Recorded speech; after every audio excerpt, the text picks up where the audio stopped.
As much as I have been an advocate for a whole foods plant-based diet here, it will not save you. If you have a shocking relationship with food, if you have lots of limiting beliefs about yourself, about food, about your body, if you have terrible cravings, emotional eating, so on and so forth, plant-based diet ain't going to save you. It's not, because you are not going to channel the consistency required to actually stick with this week in, week out, watch that scale consistently drop, and also, very importantly, have the internal transformation that's required to make this permanent this time. You might lose 10 pounds here and there. You'll have those really good stints. Oh, July last year, everyone's got a stint they can refer back to in their mind in the last 18 months where their diet was pretty on point, they lost a bit of weight. Yeah, I did pretty well back then. I'm talking about lifelong lasting results. That's what we're interested in here. My program is called Vegan Slim and Sustain. It's not just a slim vegan program. It's not just a weight loss program. I want to show my clients how to do this for life.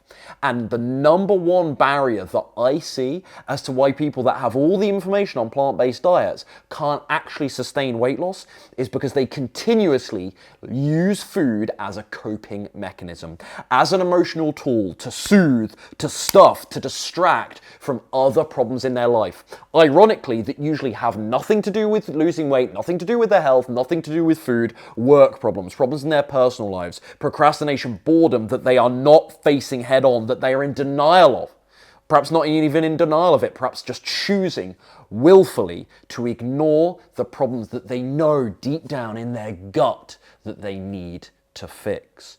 Food as a coping mechanism. Let me ask you this then on this note, because I'm going off track, as I always do, ranting away here. Here's my question to you. Is your first impulse when you are bored, stressed, feeling lonely, angst, is your first impulse to go and open the fridge? If so, you could well be using food as a coping mechanism. And why is this a problem? Well, this is not only a problem on the scale. You can imagine, well, it's going to likely lead to overeating, right? And certainly not on good foods in most cases.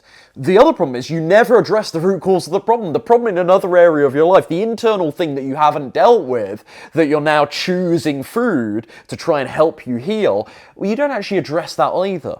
Right? And this leads to the emotional eating cycle model that I've talked about so many times here that I go on to my clients about all day long. Step one, let's walk through this very, very quickly. I'm going to somehow put a graphic on the screen as I talk here. Step one, something causes you to be emotionally triggered. So the feeling that causes you the negativity rather, the discomfort. Step two, you then feel an overwhelming urge to eat because that's a behavior that you've trained in the past. Your brain, whether consciously or not, is going back to the last time that you felt or previous recollections of your experience of that particular feeling, and it's associating, oh, I had a Kit Kat chunky, I had Ben & Jerry's ice cream last time I did that. So step two is you feel an overwhelming urge to eat. Step three is you then engage that craving and you eat something unhealthy, or perhaps it is something healthy, but usually not, and or way more than you should. This then, of course, feeds into step four. For most people, immediately after they've eaten that thing that they know they shouldn't have really eaten, they, of course, feel guilty.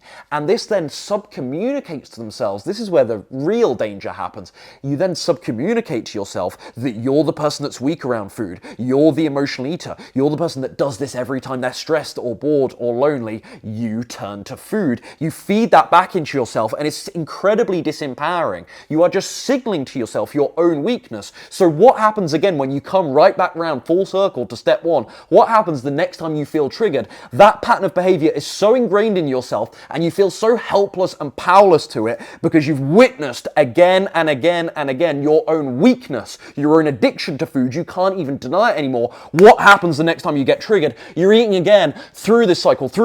It compounds like a snowball, and then it becomes totally mindless. It's automated. It's habitual, and every time you feel stressed, bored, any negative emotion, argument with your boss, argument with your loved one, spouse, whatever, bored on a Friday night, unfulfilled, straight in that fridge, mindless, automated. This is how people ruin even the best meal plan in the world. People can have the best meal plan in the world. If they can't stay consistent because of these emotional eating problems, it doesn't matter. So that's my question to you. If you are nodding your head watching this, you are using food as a coping mechanism, and there's no rainbows and snowflakes. There's no new age 2023 hippie self-help nonsense. Lovely, you're fine the way you are. None of that. None of that is going to mask this. This is going to follow you around for the rest of your life until you tackle this head on. Today is the day.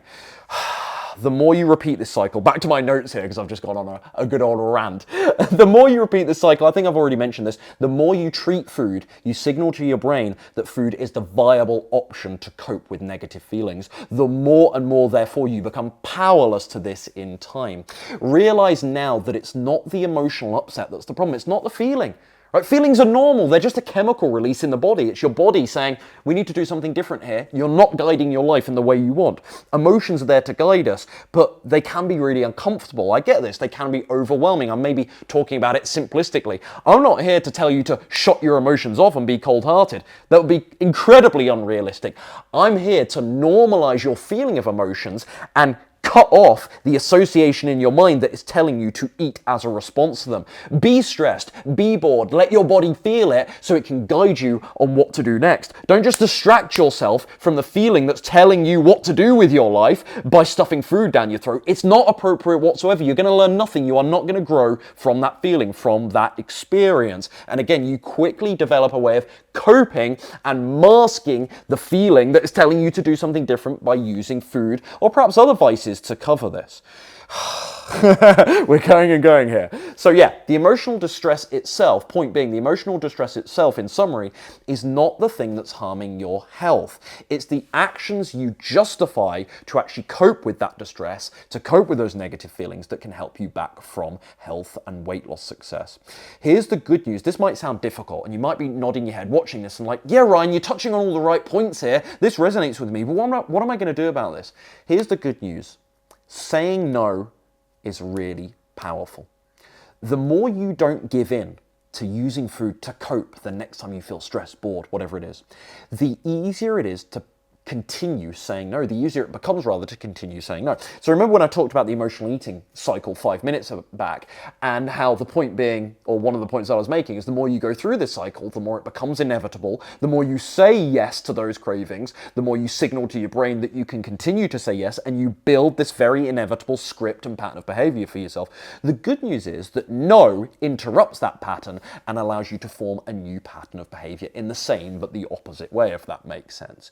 You have to get good at saying no instead of saying yes. You feel the trigger, you feel the negative emotion, but you say to yourself, not today, not this time, I'm not doing it. And don't get me wrong, the first 3, 4, 5, 10 times that you say no, it's going to be the worst moment of your life. It's going to be the worst 20 minutes of your life. Your brain's like, ice cream, I always eat ice cream right now. Cake, I always have cake right now. You're going to continue to say no. It's going to be tough. It's going to feel like withdrawal. It's going to be really, really hard. But I promise you, it gets easier. The more your brain recognizes that, okay, today Ryan isn't going to give me Pop-Tarts just because I'm sad, the more that's going to create a new story and a new script for yourself. The more those old associations, those old neuro pathways and the synapses that guide the data being sent around your brain, the more that they are going to disconnect. That's very pseudoscientific. The more they're going to disconnect, the more you're going to break those old patterns, those old associations. They might still feel familiar. They might still be there. This will not be foolproof. You'll be down the line in 6 months, and you might, even if you do well with this, you might still want to go back to the bad food when you're next stressed. But I promise you, hand on heart, I mean every word of what I'm saying here, I promise you here, if you keep saying no, the process gets easier. Break that emotional eating cycle. Create a cycle of no's. Create that snowball effect in the opposite way and show your brain that food is not an appropriate response to difficulty in your life. And you will cure yourself of using food as a coping mechanism. Write this down. Write this down. If you've taken notes on nothing here, please write this down. External things can't fix internal problems. Whether it's comfort food, whether it's, I need a nice new car, I need a nice new watch, a new phone, something materialistic. I need a girlfriend now. None of this is going to fix what's going on in here. You don't need a little 29-year-old whippersnapper. Most people that watch my channel, they're older and infinitely wiser than I am. You don't need a little whippersnapper like me to tell you that. But sometimes I have to tell you this stuff as a reminder.